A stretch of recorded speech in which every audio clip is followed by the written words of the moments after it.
કરશો. આપણે એનાટોમી અને ફિઝિયોલોજીની અંદર પહેલાં 2 ચેપ્ટર જોઈ લીધા છે. પહેલું ચેપ્ટર છે સેલ અને બીજું ચેપ્ટર છે ટિશ્યુ. તો હવે આપણે નેક્સ્ટ ટૉપિક એટલે કે બ્લડ વિશે આપણે ચર્ચા કરશું. તો સૌપ્રથમ બધાને ખબર જ છે કે બ્લડ શું છે. આપણે પહેલાં ટિશ્યુની વિશે વાત કરી, તેમાં એક ટૉપિક હતો કે ફ્લુઇડ કનેક્ટિવ ટિશ્યુ જે છે એ કોણ છે. તો બધાને ખબર જ છે કે ફ્લુઇડ કનેક્ટિવ ટિશ્યુ કોણ છે? બ્લડ. એટલે કે પ્રવાહી સંયોજક પેશી પૂછાય તો બ્લડ છે. તો બસ એ બ્લડ વિશે આપણે એક આજે ચર્ચા કરીશું ટૉપિકની અંદર બ્લડ. ચલો, તો લોહી એ આપણા શરીરનું એક મહત્ત્વનું પ્રવાહી છે જે હૃદય દ્વારા આખા શરીરમાં ફરે છે. તે શરીરના દરેક અંગને જીવંત રાખવા માટે જરૂરી વસ્તુઓ પહોંચાડે છે.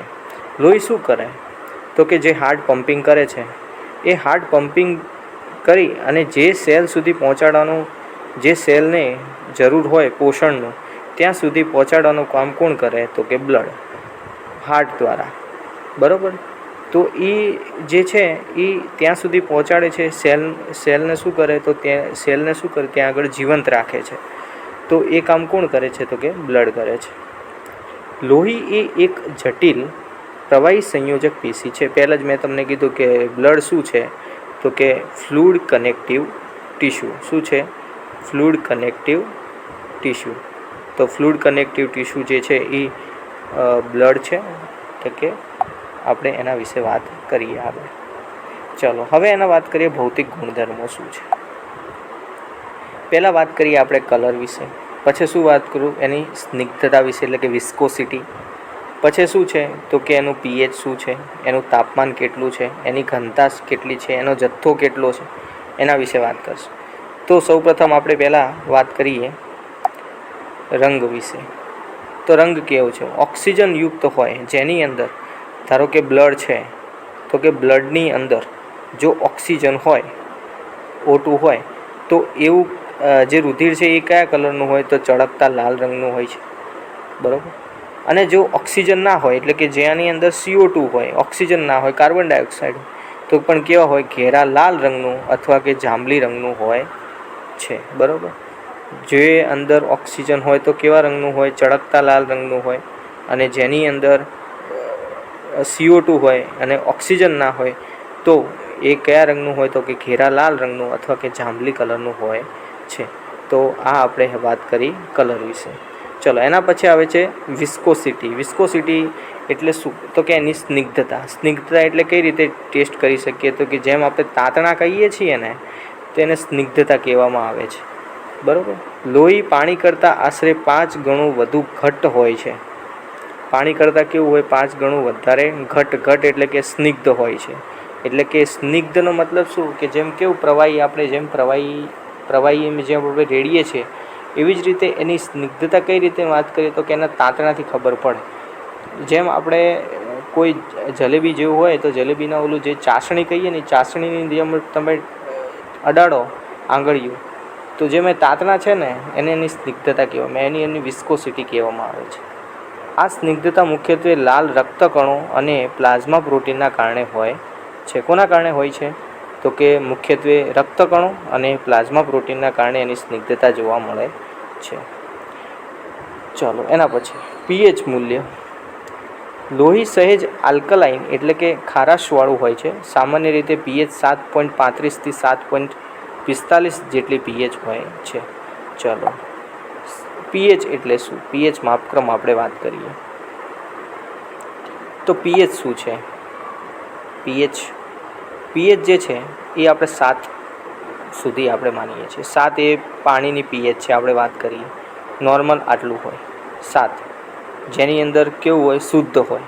એની અંદર ના એસિડ હોય ના બેઝ હોય. 7 એટલે શુદ્ધ. pH જો 7થી ઘટે તો એ શું છે? એસિડ છે. બરાબર. અને pH જો 7થી વધે તો 14 સુધી જાય. બરાબર. અહીંયા 0 સુધી હોય, 7થી 0 સુધી તો એસિડ, 7થી 14 હોય તો બેઝ અથવા બેઝ કહેવાય છે. બરાબર. તો અહીંયા pH કેટલી છે? 7.35 થી 7.45, એટલે કે આટલા વચ્ચે છે તો કેવું છે? બેઝ છે. બેઝ છે એટલે કે આલ્કલાઇન. તો બેઝને શું કહેવાય છે? આલ્કલાઇન. અને આને શું છે? એસિડ. તો પીએચ થોડી જે લોહીની છે એ કેવી છે?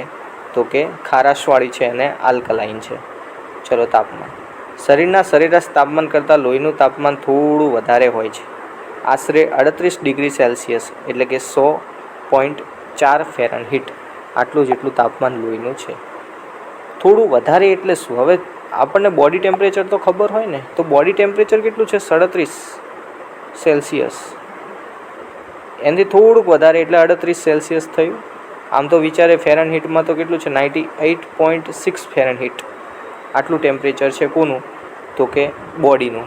હવે બોડીનું ટેમ્પરેચર અહીંયા એના કરતાં લોહી વધારે ટેમ્પરેચરવાળું છે, તો 100.4 ફેરનહીટ બતાવે છે, તો વધારે થયું. તો સાચી વાત છે. ચાલો, એના પછી ઘનતા. ઘનતા એટલે કે એની ડેન્સિટી. શું છે? ઘનતા એટલે એની ડેન્સિટી.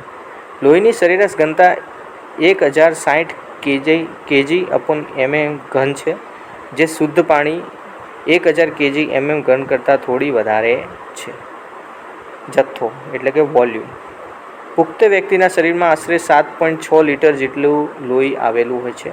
તે શરીરમાં કુલ વજનના આશરે 7થી 8% જેટલું લોહી હોય છે. કોઈ વ્યક્તિનું ધારો કે વેટ છે એ 70 kg હોય, તો એમાંથી 7થી 8% જેટલું તો લોહી હશે, આવું કહેવા માગે છે. બરાબર? કુલ વજનના 70 kg હોય તો 7થી 8% તો લોહી હશે, તો એ 5થી 6 લીટર હોય. પુખ્ત વ્યક્તિ એટલે 60 kgનો માણસ ગણાય, એવું કહે છે આ બધા બુકમાં. તો આ રીતે છે. બરાબર? ચલો, એના પછી લોહીના મુખ્ય ઘટકો. લોહીના મુખ્ય ઘટકોની વાત કરીએ આપણે, તો લોહીના મુખ્ય બે ઘટકો રુધિર રસ અને કે રુધિર કોષો બે છે. તેનું બંધારણ નીચે મુજબ આપણે જોઈ શકીએ છીએ. તો રુધિર રસ કેટલું છે? તો 55%. અને જે રુધિર કોષો છે એ કેટલા ટકા છે? તો કે 45%. આ કઈ રીતે ખબર પડે એ હું સમજાવીશ. બરાબર? પહેલાં આપણે ટૉપિક વિશે વાત કરીએ. આ લોહીનો પ્રવાહી ભાગ છે, એટલે કે એની અંદર લિક્વિડ ફોર્મમાં હોય, જે આછા પીળા રંગનો હોય છે. કેવા રંગનો હોય? આછા પીળા રંગનો હોય છે. તેમાં નીચે મુજબના ઘટકો આવેલા છે. એની અંદર પહેલું છે પાણી. પ્લાઝમાનો આશરે 90થી 92% ભાગ તો પાણી હોય. પછી 7થી 8% તો પ્રોટીન હોય. એની અંદર કયું પ્રોટીન હોય? તો આલ્બ્યુમિન, જેમાં પાણીનું પ્રમાણ જાળવે છે. પછી ગ્લોબ્યુલિન, રોગપ્રતિકારક શક્તિ, અને ફાઇબ્રિનોજન, જે લોહીનું ગાંઠવામાં મદદ કરે છે. 1થી 2% એટલે કે glucose, amino acid, lipids, vitamins, પછી હોર્મોન્સ અને ક્ષારો આવેલા હોય છે. શું આવેલા હોય છે? ક્ષારો આવેલા હોય છે. તો આની અંદર આપણે વાત કરી 55% શું હોય છે? તો રુધિર રસ આવેલો હોય છે. ચલો, એના પછી રુધિર કોષો. તો રુધિર કોષો વિશે વાત કરીએ આપણે. લોહીમાં મુખ્ય જેટલા ટકા છે એ 45% તો વાત કરી રુધિર કોષો હોય, 55% રુધિર રસ હતું. એમાં શું શું હોય? તો મુખ્યત્વે 3 ભાગ હોય: લાલ રક્તકણ, શ્વેતકણ અને ત્રાકકણ. ચાલો, એના પછી રેડ બ્લડ સેલ પહેલાં વાત કરીએ, જેને કહેવાય એરિથ્રોસાઇટ. તે આકારમાં કેવા છે? તો કે દ્વિઅંતરગોળ, એટલે કે બાયકોન્કેવ હોય છે. તેમાં હિમોગ્લોબિન નામનું રંજક દ્રવ્ય આવેલું હોય છે, જે ઓક્સિજનનું વહન કરે છે. તેનો જીવનકાળ કેટલા દિવસનો છે? તો કે 120 દિવસનો છે. કેવા આકારનું હોય? તો આ રીતે હોય. અને આમ જો જોવા જઈએ, ગોળ આકારનું થોડુંક હોય, ચપટું હોય, અને આમ ગોળ હોય. તો આ જે છે એ હિમોગ્લોબિન છે, દ્વિઅંતરગોળ હોય છે. બરાબર? જેમાં ઓક્સિજનનું શું થતું હોય છે? વહન થતું હોય છે. જેની અંદર ઓક્સિજનનું વહન થતું હોય હિમોગ્લોબિન, એને શું કહેવાય? ઓક્સી હિમોગ્લોબિન. જેની અંદર કાર્બન ડાયોક્સાઇડનું વહન થતું હોય એને શું કહેવાય? કાર્બોક્સી હિમોગ્લોબિન કહેવામાં આવે છે. ચલો, એના પછી શ્વેતકણ, વ્હાઇટ બ્લડ સેલ, જેને કહેવાય લ્યુકોસાઇટ. આ આપણા શરીરના સૈનિકો છે, જે રોગના જંતુઓ સામે લડે છે. તેમાં ન્યુટ્રોફિલ્સ, પછી લિમ્ફોસાઇટ્સ, મોનોસાઇટ્સ, પછી બેઝોફિલ્સ, ઇયોસિનોફિલ્સ, આ બધા જે છે એ શ્વેતકણો છે. ચલો, એના પછી આવે છે ત્રાકકણો. તો ત્રાકકણોની વાત કરીએ આપણે.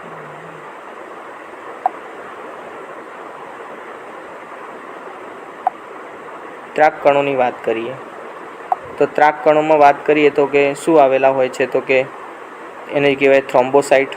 આ કોષો કદમાં ખૂબ જ નાના હોય છે.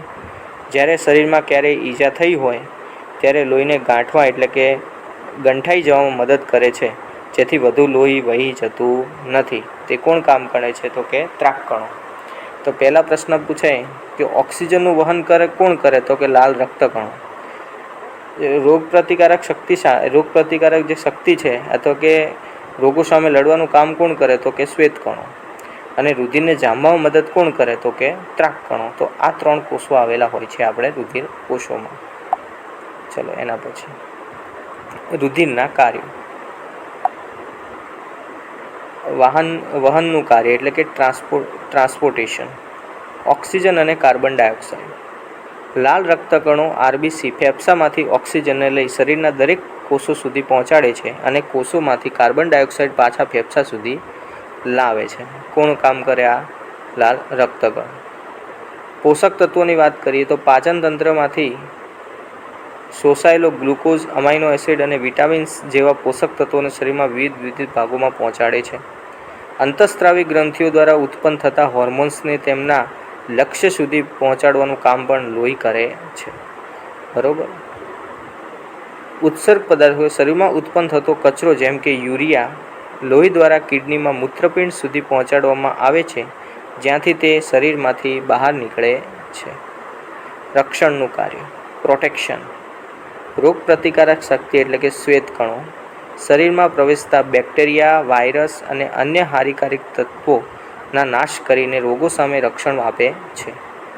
જ્યારે શરીરમાં ઈજા થાય ત્યારે ત્રાક કણો એટલે કે પ્લેટલેટ લોહીને ગંઠાવી દે છે, અને જેથી વધુ લોહી પડી શકતું નથી.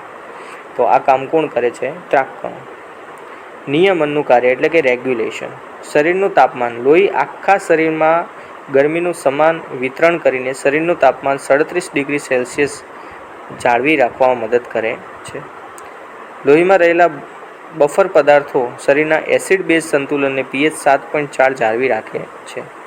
બફર પદાર્થો જે છે એનું એસિડ બેઝ બેલેન્સ કેવું કરે છે? જાળવી રાખે છે. પાણીનું સંતુલન.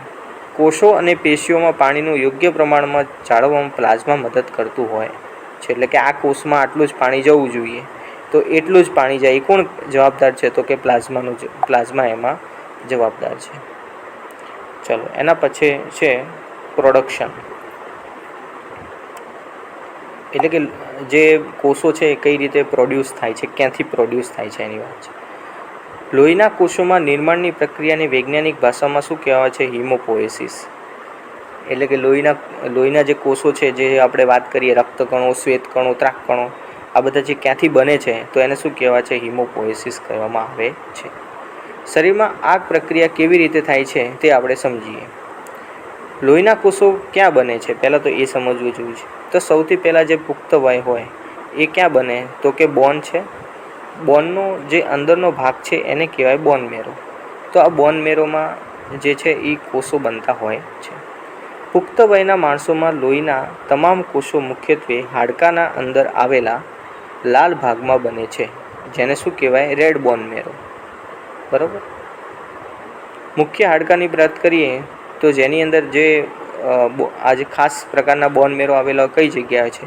તો કે કરોડરજ્જુ. ખાસ કરીને કરોડરજ્જુ વાત કરીએ. પાંસળીઓ, ખોપરી, થાપાના હાડકાં, સાથળના હાડકાં, છેડાના ભાગમાં પણ થાય છે.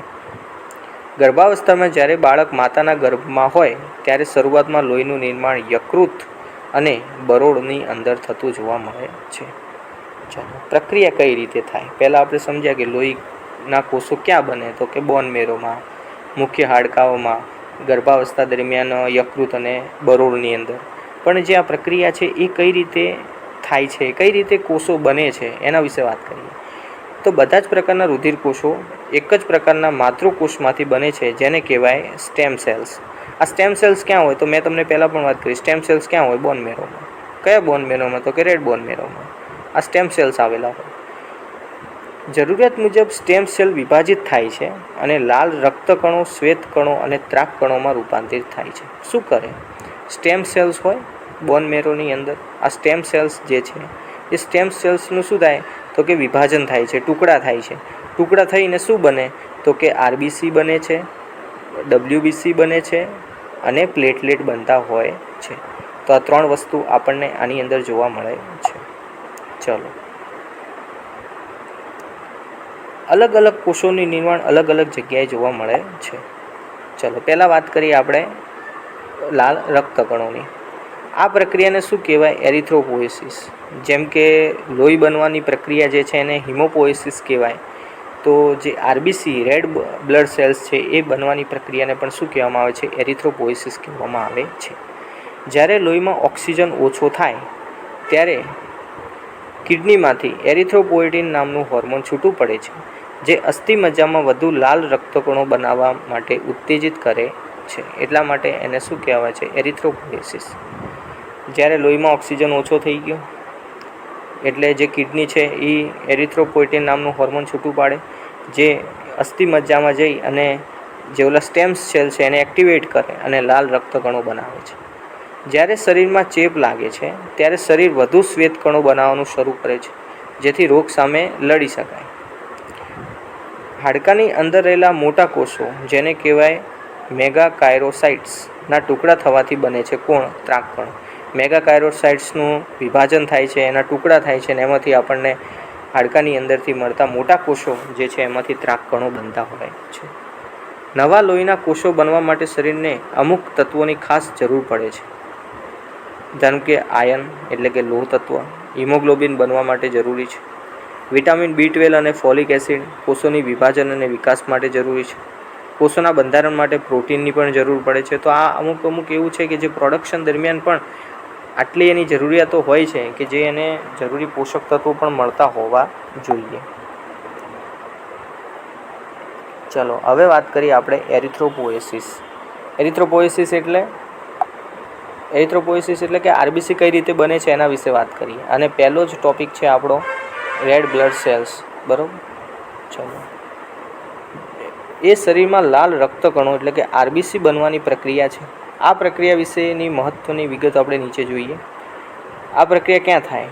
તો પુખ્ત વયના લોકોમાં મુખ્યત્વે હાડકાની અંદર આવેલા લાલ અસ્થિમજ્જા એટલે કે રેડ બોન મેરોમાં થાય છે. જ્યારે ગર્ભાવસ્થાની અંદર વાત કરીએ તો યકૃત અને બરોળમાં જોવા મળે છે. પ્રક્રિયાના તબક્કાની વાત કરીએ તો એરિથ્રોપોએસિસ એક જટિલ પ્રક્રિયા છે જે સ્ટેમ સેલ્સમાંથી શરૂ થાય છે અને સંપૂર્ણપણે લાલ રક્તકણ બનતા આશરે 7 થી 10 દિવસ લાગે છે. શરૂઆત સ્ટેમ સેલ્સથી થાય અને 7 થી 10 દિવસ જેટલો સમયગાળો લાગે, જેથી પુખ્ત વયનું એક લાલ રક્તકણ બની શકે. જે અહીંયા સ્ટ્રક્ચર આપેલું જ છે, આપણે એના વિશે વાત કરીએ તો કઈ રીતે હોય છે. તો પહેલાં તમે જોઈ શકો છો કે આ સ્ટેમ સેલ્સ છે. કઈ જગ્યાએ છે? તો કે બોન મેરોમાં. પણ બોન મેરો કયો બોન મેરો? તો કે રેડ બોન મેરો. યાદ રાખવાનું. લાલ અસ્થિમજ્જાની અંદર આ રેડ બોન મેરોમાં સ્ટેમ સેલ્સ આવેલા હોય. બરાબર. જેને આપણે હિમોસાઇટોબ્લાસ્ટ તરીકે પણ ઓળખીએ છીએ. હિમોસાઇટોબ્લાસ્ટ. આ હિમોસાઇટોબ્લાસ્ટની અંદર જે છે એક કમિટેડ સેલ બને છે. કમિટેડ સેલમાં શું બને? તો કે પ્રે એરિથ્રોબ્લાસ્ટ. હવે સેલ્સ થોડો આગળ ગયો, પ્રે એરિથ્રોબ્લાસ્ટ બન્યો. પછી ડેવલપમેન્ટ થાય છે કોનું? તો કે એરિથ્રોસાઇટનું. પણ એરિથ્રોસાઇટનું આગળ ડેવલપમેન્ટ થાય તો અલગ અલગ તબક્કામાં થાય. ચલો, એના જોઈએ. હવે શું થાય? તો કે રિબોઝોમ છે, એ રિબોઝોમનું અહીંયા સિન્થેસિસ થશે, જેથી કરીને એને કહેવાય છે અર્લી એરિથ્રોબ્લાસ્ટ. અર્લી એરિથ્રોબ્લાસ્ટ આવશે. પછી આવે છે લેટ એરિથ્રોબ્લાસ્ટ. પછી શું આવે? નોર્મોબ્લાસ્ટ. પછી શું આવે? તો કે રેટિક્યુલોસાઇટ. બરાબર. રેટિક્યુલોસાઇટ પછી શું થાય? તો કે એરિથ્રોસાઇટ જે છે એ પુખ્ત વયનો સેલ્સ એક બની જતો હોય છે. તો આ રીતે જે છે એ એરિથ્રોસાઇટ એટલે કે એરિથ્રોપોએસિસની પ્રક્રિયા જોવા મળે છે. બરાબર. તો આ જે છે એ પાથવે જે આપેલો છે એ કયો છે? તો કે રેડ બોન મેરોમાં સ્ટેમ સેલ્સમાંથી એક પુખ્ત વયનો જે લાલ રક્તકણ બને છે એની એક આખી પ્રોસેસ અહીંયા આપણે જોઈએ. ચલો, અહીંયા આપેલું છે, આપણે જોઈએ. આ પ્રક્રિયાનું નિયંત્રણ એટલે કે રેગ્યુલેશન કોણ કરે? શરીરને જ્યારે ઓક્સિજનની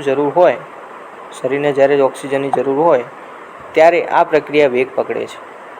જ્યારે લોહીમાં ઓક્સિજનનું પ્રમાણ ઘટે ત્યારે કિડની તેને પારખે છે કિડની એરિથ્રોપોઇટિન નામનો હોર્મોન છોડે છે. આ હોર્મોન અસ્થિમજ્જાનું વધુ લાલ રક્તકણો બનાવવાનો સંદેશો આપે છે.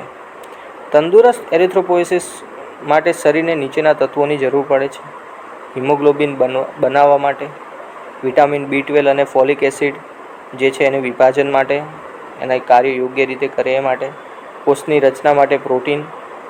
જો શરીરમાં આમાંથી કોઈ તત્વની ઉણપ થાય, આજે ઉપરના તત્વોની, તો એરિથ્રોપોઇસિસની પ્રક્રિયા ધીમી પડે છે, જેને કારણે એનિમિયા થતો જોવા મળે છે. શું જોવા મળે? એનિમિયા એટલે કે પાંડુ રોગ થતો જોવા મળે છે. એનિમિયાનો મતલબ શું થાય? એનિમિયા એટલે શું? તો કે એનિમિયા કોને કહેવાય? તો કે જે આપણે નોર્મલ આપણે જોયું કે આટલા ટકા લોહી શરીરમાં હોય, એનાથી જો ઓછું જોવા મળે તો એને એનિમિયા તરીકે ઓળખવામાં આવે છે. બરાબર. એરિથ્રોપોઇસિસની પ્રક્રિયા ધીમી પડી જાય, હવે પ્રોડક્શન થતું નથી, એટલે કે હિમોગ્લોબિન હવે બનતું નથી, હિમોગ્લોબિનનું પ્રમાણ ઓછું થઈ ગયું. હિમોગ્લોબિનનું પ્રમાણ ઓછું થયું તો હવે જે છે એ નોર્મલ તો છે નહીં, નોર્મલ નથી તો ઘટ્યું, અંદર લોહીનું પ્રમાણ ઘટી ગયું, તો એને શું કહેવામાં આવે છે? એનિમિયા તરીકે ઓળખવામાં આવે છે. એનિમિયા એક બીમારી છે. બરાબર. એટલે ગંભીર બીમારી બી નથી, જે બટી શકે બી છે. કે વિટામિન B12 તમે બહારથી લઈ લો, આયર્ન ફોલિક એસિડ તમે લઈ લો તો એનાથી એ શું કહેવાય, ટ્રીટ બી થઈ શકે. ચલો એના પછી શ્વેત કણો. સામાન્ય પ્રમાણ એટલે કે એની નોર્મલ રેન્જ કેટલી હોય? તો એક તંદુરસ્ત વ્યક્તિના લોહીમાં 1 ક્યુબિક મિલીમીટર દીઠ આશરે 4000થી 11000 જેટલા શ્વેત કણો આવેલા હોય છે. કેટલા હોય છે નોર્મલ વેલ્યુ? તો 4000થી 11000, 4000 to 11000 જેટલા WBC આપણી અંદર આવેલા હોય છે એક શરીર પુખ્ત વયની અંદર. શ્વેત રક્તકણોના પ્રકાર. શ્વેત રક્તકણો મુખ્યત્વે 5 પ્રકારના હોય છે, જે અલગ અલગ વિભાજન અલગ અલગ રીતે આપણે શરીરમાં હોય છે. પહેલાં છે ન્યુટ્રોફિલ્સ.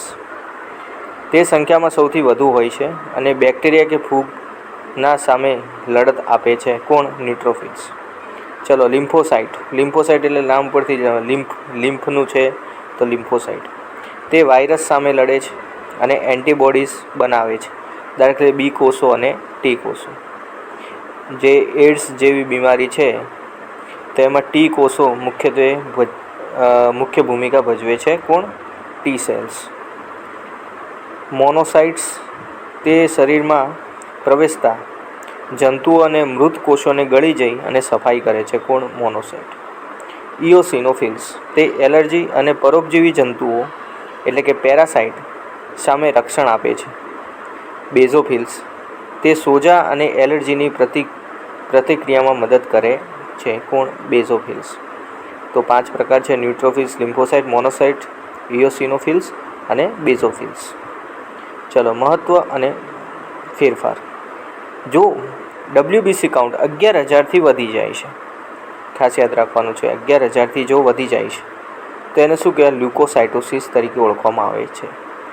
જ્યારે શરીરમાં કોઈ ચેપ, ઇન્ફેક્શન લાગે ત્યારે તેની સામે લડવા માટે લોહીમાં શ્વેત રક્તકણોની સંખ્યા વધી જાય તો એને શું કહેવાય? લ્યુકોસાઇટોસિસ તરીકે ઓળખવામાં આવે છે.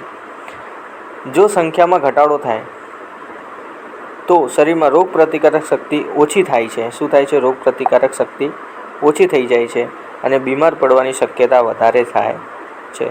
બરાબર. તો બીમાર પડવાની શક્યતા વધારે થાય. ખાસ યાદ રાખવા જેવું છે કે જો ઇન્ક્રીઝ થાય WBC તો એને શું કહેવાય? લ્યુકોસાઇટોસિસ. અને જો ડિક્રીઝ થાય એટલે કે ઘટે તો એને શું કહેવાય? લ્યુકોપેનિયા. યાદ રાખવાનું છે, સાઇટોસિસ એટલે વધુ અને પેનિયા એટલે ઘટવું. જેમ કે એનેમિયા, તો પાછળ ઈયા આવે છે શબ્દ, તો સમજી જવાનું કે એ શું છે? ઘટે છે કોઈ પણ વસ્તુમાં. ચલો નેક્સ્ટ વાત કરીએ આપણે ત્રાકકણો. તો ત્રાકકણોની વાત કરીએ કે જેને વૈજ્ઞાનિકમાં શું કહેવાય? થ્રોમ્બોસાઇટ્સ. જેમ કે આપણે WBCને શું કહેવાય? લ્યુકોસાઇટ્સ. એવી રીતે આને શું કહેવાય? થ્રોમ્બોસાઇટ્સ. લોહીના અત્યંત નાના અને મહત્ત્વપૂર્ણ કોષો છે. તેમનું મુખ્ય કાર્ય શું છે? ઈજા સામે લોહીને વહેતું અટકાવવાનું કાર્ય કરે છે. મુખ્ય લક્ષણોમાં વાત કરીએ તો રચના. આ કોષોમાં કોષ કેન્દ્ર હોતું નથી. તેઓ રંગવિહીન અને અનિયમિત આકારના હોય છે. તે લાલ અને શ્વેત રક્તકણો કરતાં કદમાં ઘણા નાના હોય છે. બરાબર, તો લાલ શ્વેત રક્તકણો કરતાં કેવા હોય છે? કદમાં નાના હોય છે. તેમનું આયુષ્ય આશરે 5 થી 9 દિવસનું જ હોય છે. કેટલું હોય છે? 5 થી 9 દિવસનું આયુષ્ય હોય છે. તે અસ્થિમજ્જામાં મેગાકેરિયોસાઇટ્સ નામના મોટા કોષોના ટુકડામાં થવાથી બને છે. એક તંદુરસ્ત વ્યક્તિના લોહીમાં કેટલું હોય છે? તો 1,50,000 થી 4,50,000 જેટલું શું હોય છે? એનું પ્રમાણ હોય છે. બરાબર, તો નોર્મલ યાદ રાખવાનું 1.5 લાખથી લઈ અને 4,50,000 સુધી શું હોય છે? એક પુખ્ત વયની અંદર ત્રાકકણો આવેલા હોય છે. આયુષ્ય યાદ રાખવાનું છે 5 થી 9 દિવસનું એનું શું છે? આયુષ્ય છે. બરાબર, ચલો નેક્સ્ટ. તો અહીંયા જોઈ શકો છો આપણને આપેલું છે પ્લેટલેટ, અને પ્લેટલેટની અહીંયા એક પ્રકારનું સ્ટ્રક્ચર આપેલું છે પ્લેટલેટનું. ચાલો, ત્રાકકણો એટલે કે થ્રોમ્બોસાઇટ્સ. મુખ્ય કાર્ય શું છે? લોહી ગાંઠવું એટલે કે બ્લડ ક્લોટિંગ. જ્યારે શરીરમાં કોઈ ભાગમાં ઈજા થાય છે, લોહી નીકળવા લાગે છે, ત્યારે ત્રાકકણો ત્યાં ભેગા થઈ જાય છે. બરાબર, ધારો કે કોઈ સેલ્સ છે, અહીંયા કોઈ ઇન્જુરી થઈ તો શું કરશે? અહીંયા ત્રાકકણો બધા શું થશે? ભેગા થઈ જશે. તો આ જે જગ્યાએ ભેગા થાય છે ત્યાં શું થઈ જાય? ભેગા થાય અને ત્યાં રુધિર જામવાનું જે પ્રક્રિયા છે એ ચાલુ થઈ જાય છે. જે આ ભેગું થાય છે એને શું કહેવાય? તો તે એક પ્રકારનું પ્લગ બનાવે છે અને રુધિર રસના પ્રોટીન સાથે મળીને લોહીને જાળી જેવી રચનામાં ફેરવે છે. બરાબર, યાદ રાખો જો કે ટિશ્યુ જ્યારે ઇન્જર્ડ થાય છે, મતલબ જે કોષ જે છે એ ઇન્જરી થાય છે, તો એની અંદર શું થાય? તો ઇન્જરી થઈને જે ત્રાકકણો છે એ ત્યાં આગળ શું થશે? જમા થશે. આ જમા થશે એટલે શું થશે? પ્લગ જેવી રચના બનાવશે. આ પ્લગ જેવી રચના બનાવે એટલે શું? એની અંદર જે રુધિર રસ છે એ પ્રોટીન સાથે મળીને લોહીને જાળી જેવી રચના પૂરી પાડે છે.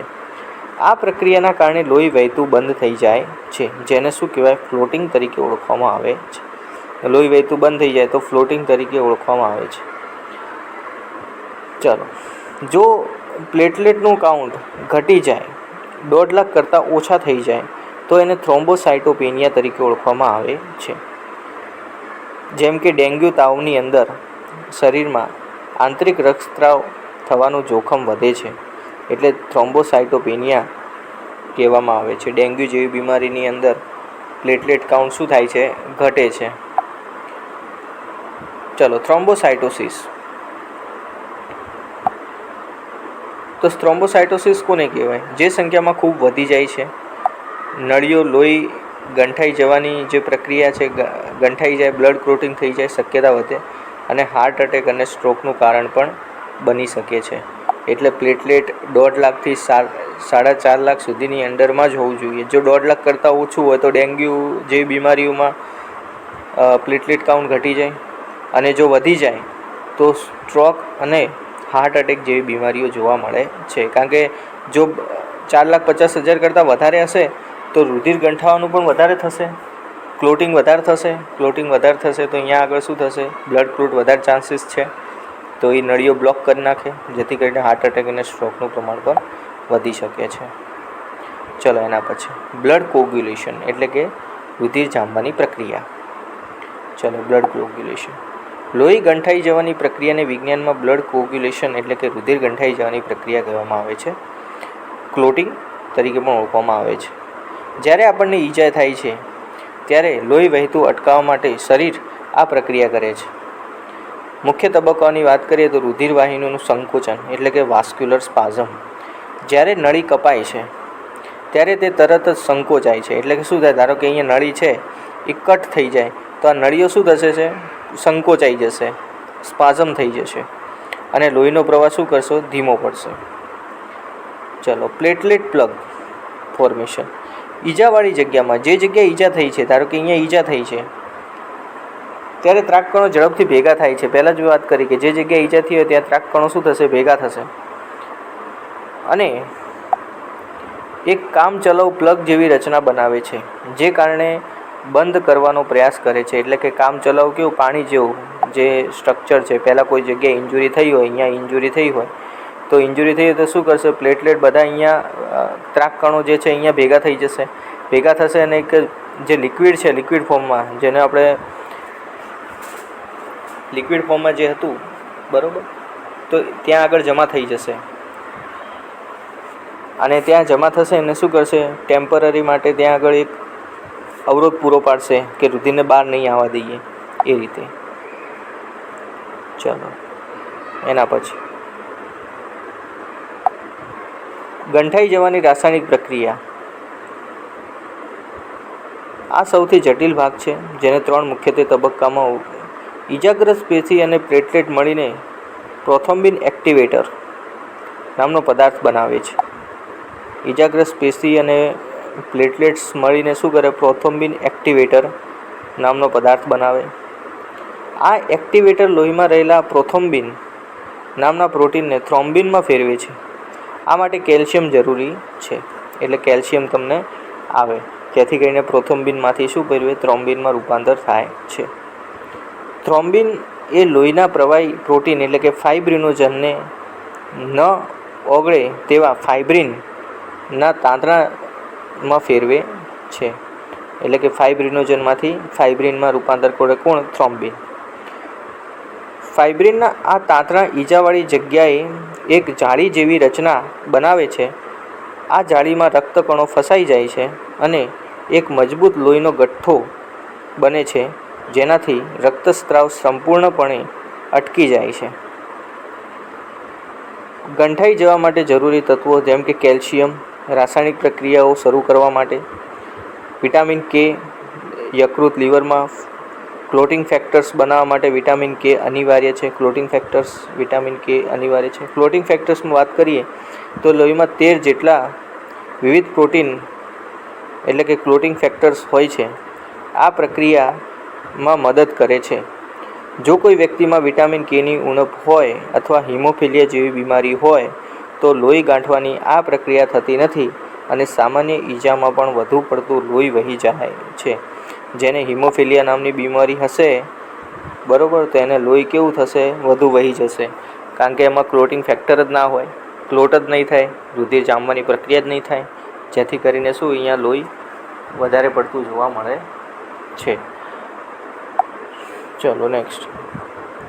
તો આ હતું આપણું બ્લડ કોગ્યુલેશન.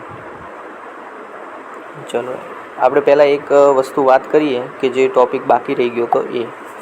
તો અહીંયા જે આગળનો ટૉપિક આપણે જોયો બ્લડ કોગ્યુલેશનમાં, તો શું હતું એમાં?